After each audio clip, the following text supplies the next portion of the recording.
Hey everyone, NHL news video, one take video from the hotel room. Going to talk rumors, a little bit of a rant, maybe Four Nations, all of that stuff. So subscribe if you're new. If you're not, welcome back. Hit that like button, notification bell, all that good stuff. Comment your thoughts down below. Sidney Crosby's a go for Four Nations. That's going to be disgusting. Even that top power play. Crosby, McKinnon, McDavid, Reinhart, Makar. I mean, just all across the board. It's awesome. So I'm excited to stream for some Four Nations action. So keep an eye on that. I'll post some updates. But it's going to be so much fun to follow the Four Nations. The one disappointment, it really sucked to see like Quinn Hughes and Miro Heiskanen, top defensemen, not in this tournament. So that sucks. But I still am looking forward to this tournament and seeing best on best. And obviously seeing like McDavid, McKinnon, and Crosby. Like I thought maybe we weren't going to get an opportunity like that. So this year and Olympics will be great.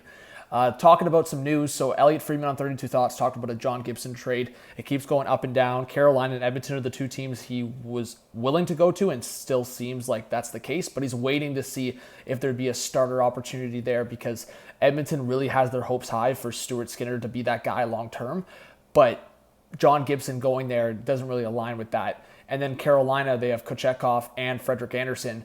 That doesn't really fit either. So one of those guys, if not, I mean, both leave. I think Kochetkov would have to go to Anaheim because for me, Frederik Andersen's had his recent struggles in the playoffs at times, especially with Toronto. So I think John Gibson could be the guy that steps in there. Other conversations, it seems like Elias Pettersson's not on the table right now for Vancouver. The conversation there was that they wanted to change the scenery. They ended up trading JT Miller. And I think right now, by default, he just got to stay. It's a matter of need versus want. You trade Elias Pettersson and don't get a great center back like a Dylan Cousins. Your top three centers end up being Philip Hedl, Pia Suter, and Teddy Bluger. Not good enough, obviously, right? Even if it was a package around Noah Dobson, I think that's maybe an offseason move. And I think the Noah Dobson stuff, and Elliot Friedman mentioned it too, is that he was maybe on the table for specific moves, like an Elias Pettersson deal, but not just overall available. And going on the Islanders conversation, this is a bit of the rant. What are you doing? I keep looking back on it. It's going, you're actually prioritizing extending a guy like Brock Nelson at his age, mid-30s, when you could be putting value in younger guys. Like, look at Simon Holmstrom this year. It's been awesome to see that guy develop. Get big-time assets from a Winnipeg or Minnesota for Brock Nelson and build out your team young.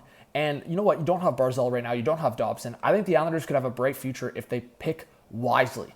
Sell high on your veterans like Nelson, like Pajot, like Palmieri. Get assets and go for a massive fish in the offseason. Try to dump that Pierre Engvall contract. You have all the pieces in terms of framework and structure.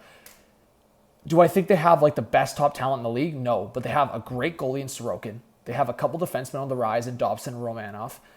And they have other young guys coming on that defense group. And then in the forward group, yeah, they probably need more, but that's where you trade some of these assets, get draft capital, and then go after a Jordan Kyrou or go after a big free agent in the offseason. So that's my perspective on the Islanders. And then beyond that, I think there's a lot of teams that are trying to debate on what they're going to do. And that Elliot Friedman also mentioned that I've heard that they were maybe going to treat Four Nations like a trade freeze, but not actually. But it sounds like a lot of moves are either like on hold or like guys left for their vacations prior to Four Nations and are not going to come back to those teams. So we will see what happens, but I think we're either going to get a couple trades during Four Nations or a lot right after. And that's going to be a lot of fun regardless. For the coverage on this channel, I will be live. I'll be posting videos, keeping you guys updated, but a lot's going on. So I think for certain teams, there's going to be moves.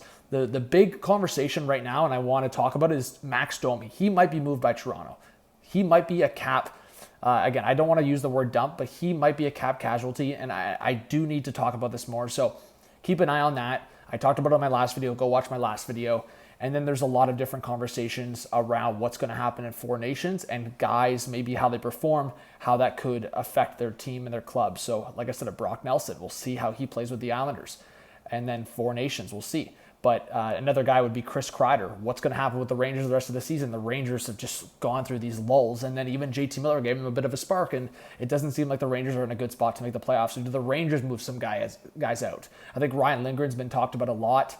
And then some guys that maybe will buy, like could the Ottawa Senators buy, the Toronto Maple Leafs buy in terms of Brayden Schenn? That's the two teams that have been mentioned here by Elliot Friedman. So I think the Toronto Maple Leafs are going to buy, but are they going to buy big is what I'm getting at, because it could be as big as like a second line center.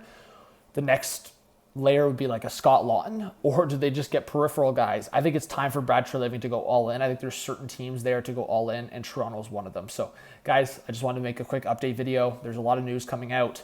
Andreas Englund, defenseman, was claimed by the Nashville Predators from the LA Kings, so some small stuff there, but very much excited about Four Nations. I wanted to send that message out, that keep an eye on the live streams, keep an eye on the videos, and I'll make sure you guys are updated. Talk soon. Peace.